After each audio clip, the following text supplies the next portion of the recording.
વડાપ્રધાન નરેન્દ્રભાઈ મોદીના મન કી બાતના 126મા કાર્યક્રમનું જીવંત પ્રસારણ નિહાળતા મુખ્યમંત્રી ભૂપેન્દ્ર પટેલ।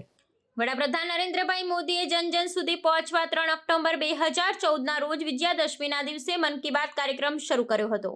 વડાપ્રધાન નરેન્દ્રભાઈ મોદી મન કી બાત થકી નાગરિકો સાથે સંવાદ પણ સાધતા હોય છે। આજે વડાપ્રધાન નરેન્દ્રભાઈ મોદીએ મન કી બાતના 126મા કાર્યક્રમમાં દેશવાસીઓને સંબોધિત કર્યા હતા।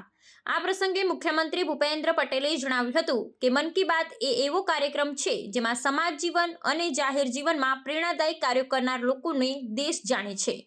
વડાપ્રધાન નરેન્દ્રભાઈ મોદીએ હંમેશા નાના અને છેવાડાના માણસને મુખ્ય પ્રવાહમાં લાવવા કટિબદ્ધતા દર્શાવી છે, એટલે દરેક સરકારી યોજનાને સામાન્ય માણસને કેન્દ્રમાં રાખી બનાવવામાં આવે છે। સરકારી યોજનાના લાભો સેચ્યુરેશન સુધી પહોંચે એ વડાપ્રધાન શ્રીનો સંકલ્પ છે, એમ તેમણે ઉમેર્યું હતું।